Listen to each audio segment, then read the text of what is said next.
तो आइए सुनते हैं मुंशी प्रेमचंद जी की बहुप्रसिद्ध कहानियों में से चुनी हुई एक और नायाब कहानी, पुत्र प्रेम। बाबू चैतन्य दास ने अर्थशास्त्र खूब पढ़ा था और केवल पढ़ा ही नहीं था, उसका यथा योग्य व्यवहार भी वे करते थे। वे वकील थे, 2-3 गांवों में उनकी जमींदारी भी थी, बैंक में भी कुछ रुपए थे। यह सब उसी अर्थशास्त्र के ज्ञान का फल था। जब कोई खर्च सामने आता तब उनके मन में स्वभावतः प्रश्न होता था, इससे स्वयं मेरा उपकार होगा या किसी अन्य पुरुष का।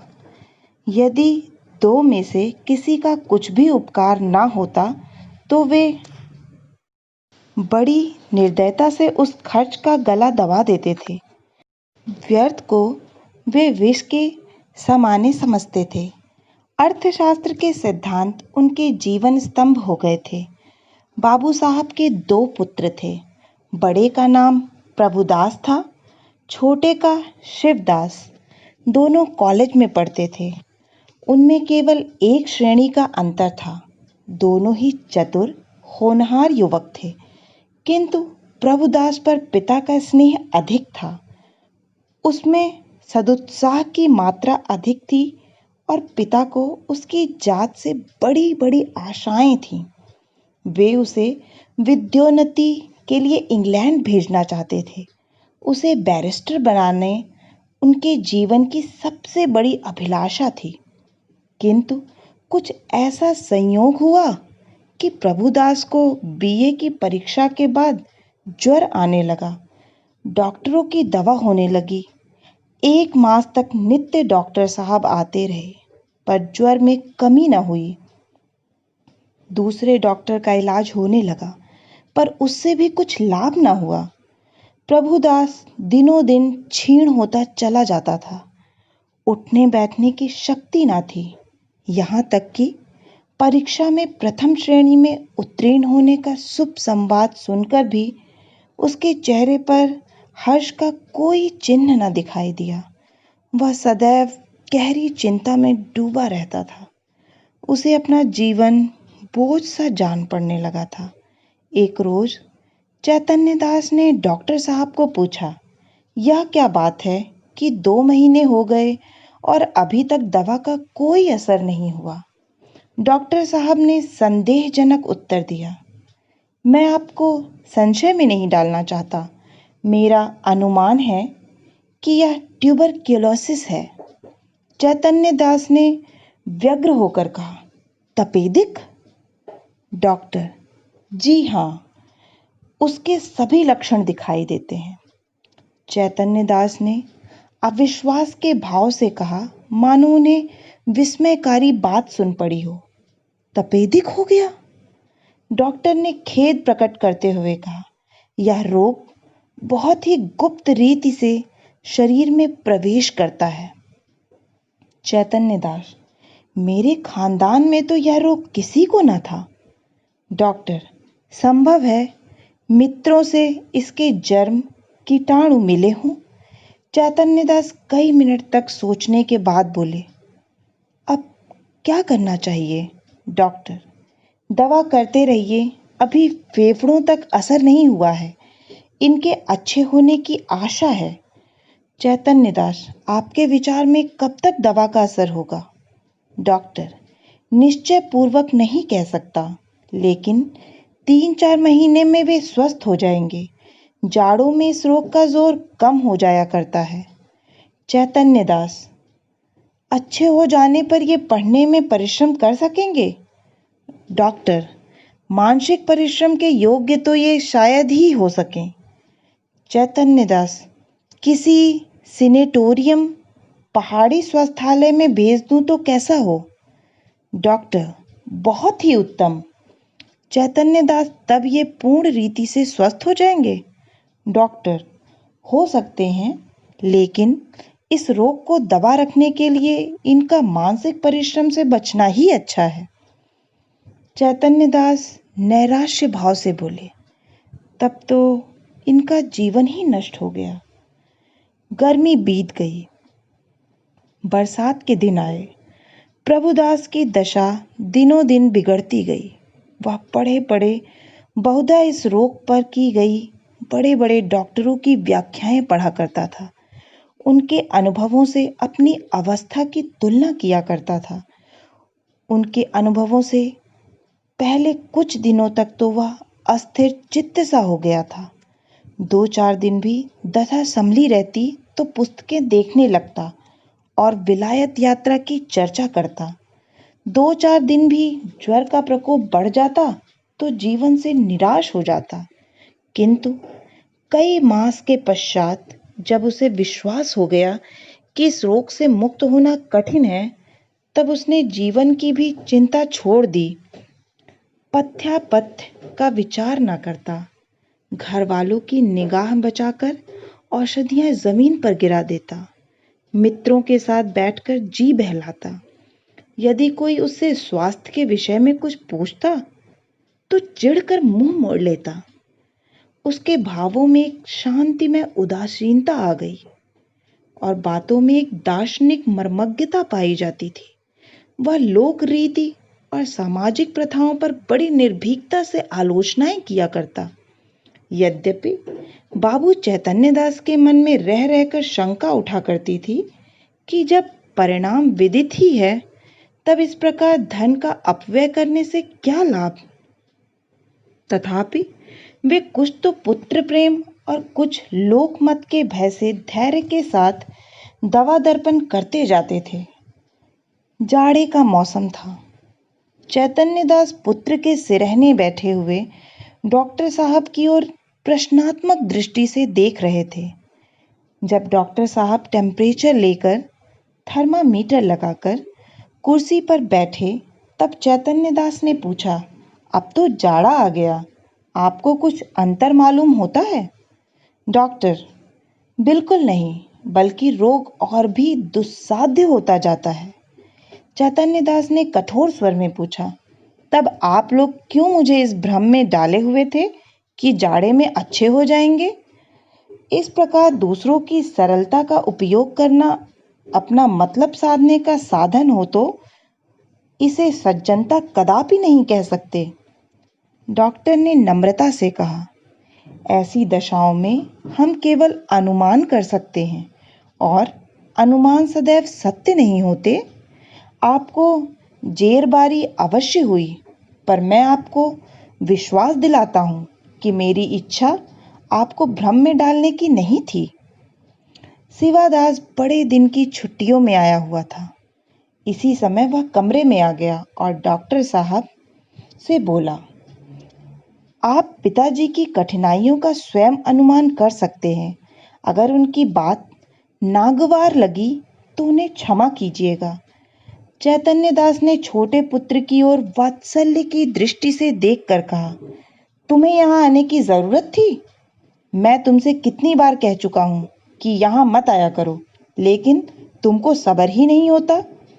शिवादास ने लज्जित होकर कहा, मैं अभी चला जाता हूँ, आप नाराज ना हो।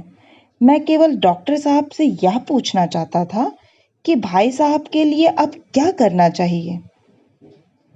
डॉक्टर साहब ने कहा, अब केवल एक ही साधन है, इन्हें इटली के किसी सिनेटारियम में भेज दिया देना चाहिए। चैतन्यदास ने सजन होकर पूछा, कितना खर्च होगा? ज्यादा से ज्यादा 3000। साल भर रहना होगा। निश्चय है कि वहां से अच्छे होकर आवेंगे। जी नहीं, यहाँ तो यह भयंकर रोग है।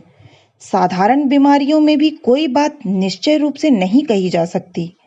इतना खर्च करने पर भी वहां से ज्यों के त्यों लौट आए तो ईश्वर की इच्छा आपको यह तस्कीन हो जाएगी कि इनके लिए मैं जो कुछ कर सकता था कर दिया। आधी रात तक घर में प्रभुदास को इटली भेजने के प्रस्ताव पर वाद विवाद होता रहा। चैतन्यदास का कथन था कि एक संदिग्ध फल के लिए 3000 का खर्च उठाना बुद्धिमत्ता के प्रतिकूल है। शिवदास उनसे सहमत था, किंतु उसकी माता इस प्रस्ताव का बड़ी दृढ़ता के साथ विरोध कर रही थी। अंत में माता के धिक्कारों का यह फल हुआ कि शिवदास लज्जित होकर उसके पक्ष में हो गया। बाबू साहब अकेले रह गए। तपेश्वरी ने तर्क से काम लिया, पति के सद्भावों को प्रज्वलित करने की चेष्टा की। धन की नश्वरता की लोकोक्तियां कहीं इन शस्त्रों से विजय लाभ न हुआ तो अश्रु वर्षा करने लगी। बाबू साहब जल बिंदुओं के इस प्रहार के सामने न ठहर सके। इन शब्दों में हार स्वीकार की।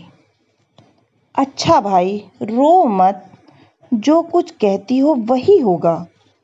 तपेश्वरी, तो कब होगा? रुपए हाथ में आने दो। तो यह क्यों नहीं कहते कि भेजना ही नहीं चाहते? भेजना चाहता हूं, किंतु अभी हाथ खाली है। क्या तुम नहीं जानती?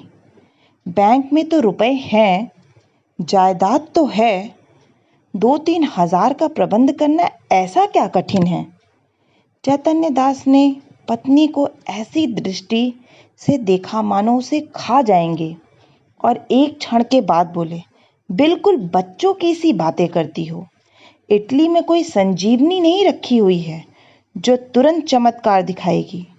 जब वहां भी केवल प्रारब्ध की ही परीक्षा करनी है तो सावधानी से कर लेंगे। पूर्व पुरुषों की संचित जायदाद और रखे हुए रुपए मैं अनिश्चित हित की आशा पर बलिदान नहीं कर सकता। तपेश्वरी ने डरते डरते कहा, आखिर आधा हिस्सा तो प्रभुदास का भी है। बाबू साहब तिरस्कार करते हुए बोले, आधा नहीं, उसको मैं अपना सर्वस्व दे देता जब उससे कुछ आशा होती। वह खानदान की मर्यादा और ऐश्वर्य बढ़ाता और इस लगाए हुए धन के फलस्वरूप कुछ कर दिखाता। मैं केवल भावुकता के फेर में पड़कर धन का हास्य नहीं कर सकता। तपेश्वरी अवाक रह गई। जीत कर भी उसकी हार हुई। इस प्रस्ताव के 6 महीने बाद शिवदास बीए पास हो गया। बाबू चैतन्य दास ने अपनी जमींदारी के 2 आने बंधक रखकर कानून पढ़ने के निमित्त उसे इंग्लैंड भेजा। उसे बंबई तक खुद पहुंचाने गए। वहां से लौटे तो उनके अंतःकरण में सदिच्छाओं से परिमित लाभ होने की आशा थी।